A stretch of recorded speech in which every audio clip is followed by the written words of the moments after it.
Hey, today on FlyWire, we're going to New Braunfels, Texas to visit S&T Aircraft Accessories. It's one of those little shops that are vital to keeping old airplanes flying. I think you'll find it interesting. So stick with me on FlyWire.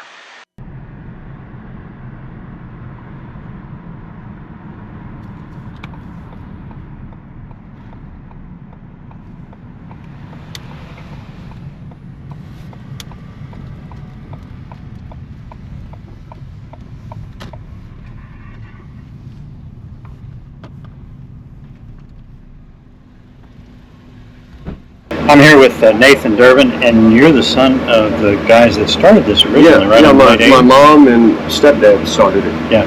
Back in the 82, 83. Oh, really? Okay. Because I got it, first time I came to do something here, it was the late 90s. Oh, yeah. We built this building in 92. We were on the other end of town prior to that. Yeah. Cool.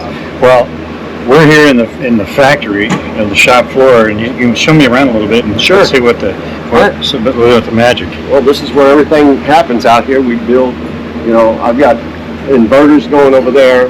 One of them was no good, so I had to find another core to build that. I don't know if there's anybody else who does inverters anymore in the country. No, too many people are actually using them. Yeah, I know. Yeah. And then the Stratopower pumps, I've got a few of those going too.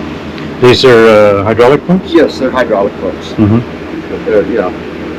So these two are ready. They've been tested and everything. So they just need to be safety wired and paperwork and out the door. That one and the other one, and they're sitting there waiting on me. Okay.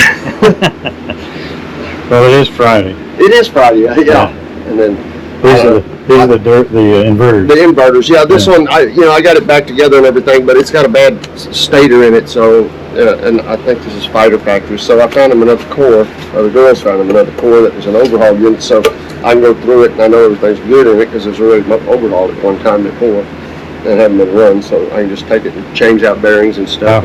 I see what they're trying to do. They want to go back as original as they can. Oh, sure. With the airplanes. Yeah. Yeah. A lot of them want stuff, original equipment on it, and some of them are wanting to put, new and modern stuff on it. Yeah. Do away with generator, put a Jasco alternator on it. I just did that actually on my T6 because the generator quit. I had somebody calling the other day wanting to know we rebuild those things. I know because they're changing the controller or something evidently, and they got to rewire everything on the airplane for the new controller that they come out with. So really? I don't know why they do that. Over here, Neil works over here, my brother, and he's got a bunch of carburetors going. So he's quite a few of them going in. Yeah, he's got quite a few of them. Yeah. This is for looks like maybe a 6. This is for R1340. 1340, it's an AY91. Those are for the 985. I think these are probably Covingtons, these two. I don't know about those because they don't do a whole lot of those. Because they've sent them down here quite a bit. Yeah. And then he's got little hydraulic pumps going over here, little piston pumps. So. I don't know. He's got those are some of ours. I think he's putting them on the shelf where he's got spare time in between everything. And then Sammy and Donovan work over here. They've got started generators on the turboprops. They got them tore down and cleaned up, and they're going to inspect them and check everything and see what parts they're going to need and everything.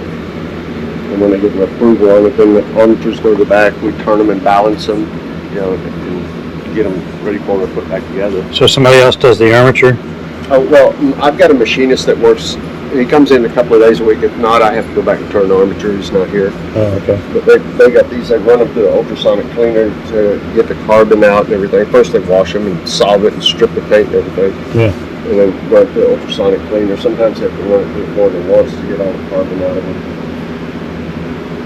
Typically, how many hours are on these when they come here? They're supposed to be overhauled. TBO is supposed to be 1,000 hours or 1,000 combination cycle 10 hours on them between overhauls. And then they got Mondo's over here hiding back here. He's got starters going. These look like E80s? Those are E80s. That's a 1416, and these are JH6 starters. Yeah, there's a lot of different starters that we do.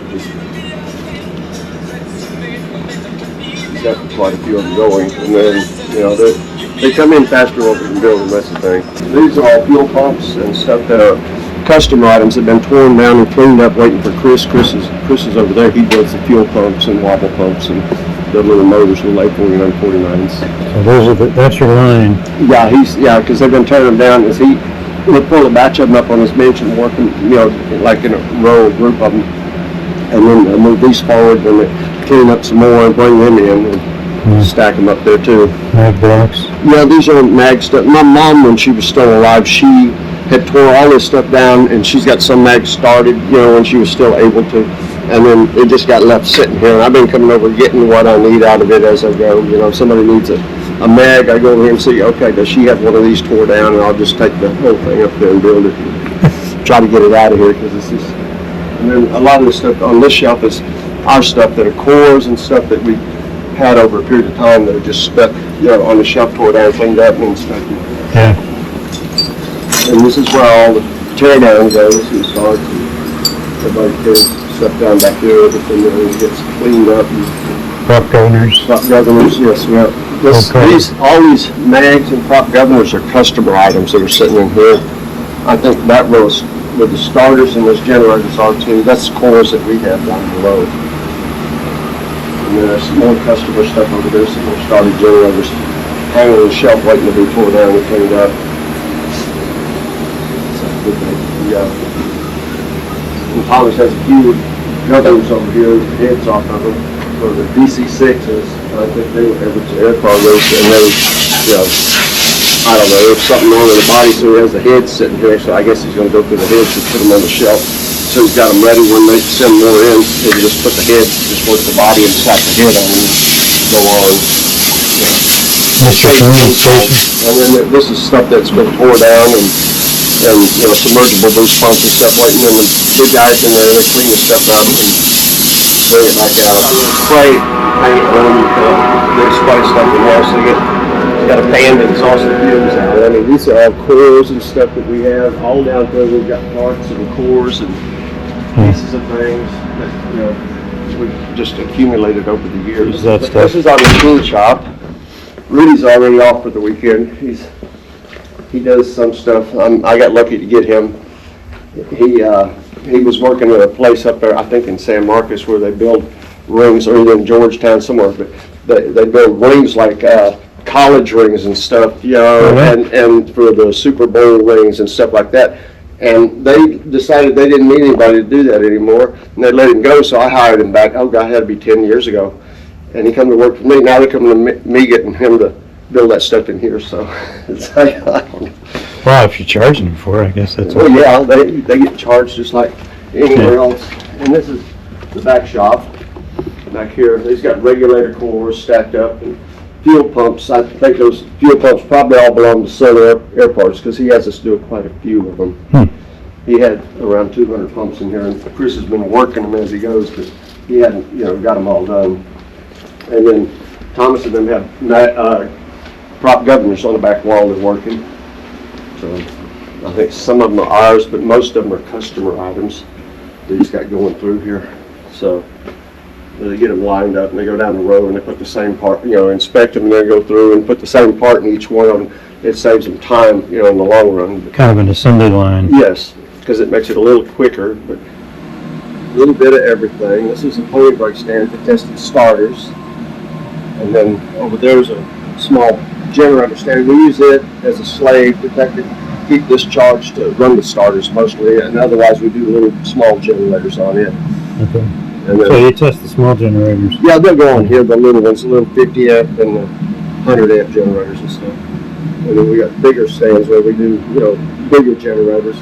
He's using this one to run voltage regulators to test them, so because he snaps them on up there and runs it and checks them with this generator.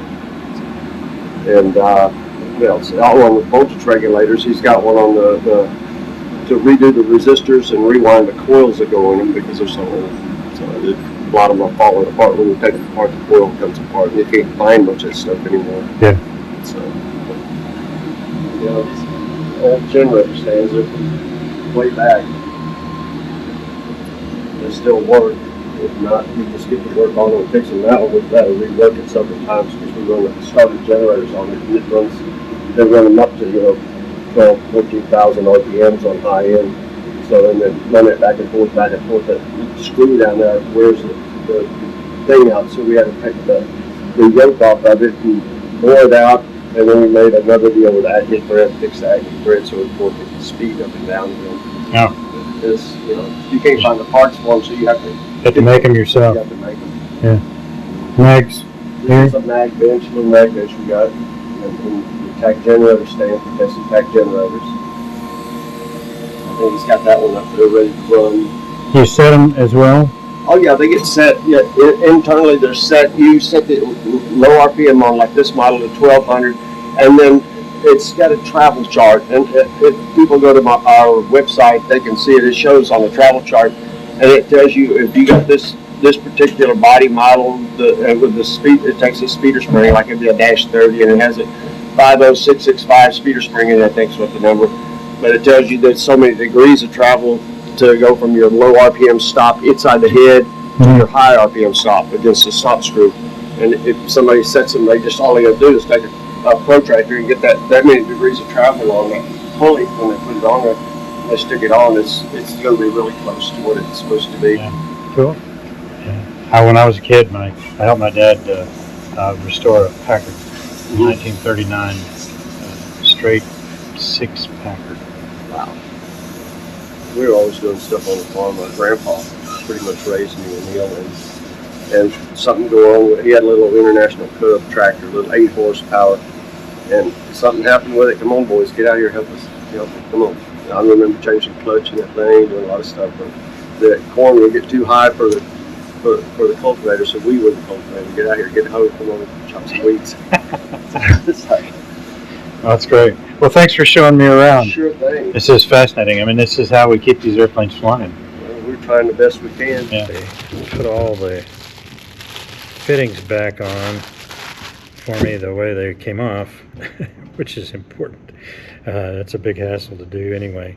So these are the different fittings. This is to protect the impeller here for the rotor, which is sucks fuel out here, fuel from the airplane here, and then push it down here to the carburetor, and that's where my fuel flow sensor is there. So, and then you can adjust the PSI with this little doofer right there.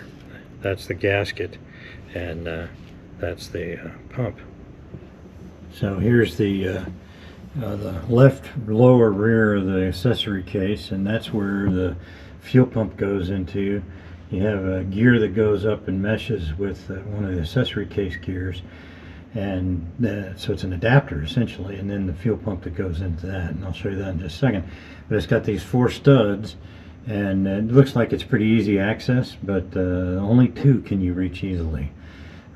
The third one there in the back you can get with an extension on a socket and drive, ratchet wrench, but then this far one over here you just can't do it at all. That's the carburetor, by the way. So here's the fuel pump right here. That's the impeller drive, and this is the adapter. Okay, and how it works is the impeller drive fits in there, goes in like this. I'm not going to fit it yet because it's not quite ready to go on. And you put this on before you put it on the airplane, and then this goes up to that propeller drive, or impeller drive goes in there, impeller gear, and then this goes up into one of the accessory gears for the back of the engine. Okay, I've got all 4 started, and the trick when you're upside down like this is you have to use a little bit of gasket material on it to get them to, especially the washers, to stick. So that's what that is. But I wanted to show you this right here. It's impossible to tighten that nut without that specialty wrench. This is it right here. Cannot work on a T6 engine or T1340 without this special Pratt & Whitney tool. It's a 1/2 inch right there. It is totally awesome. And that's what it looks like all together.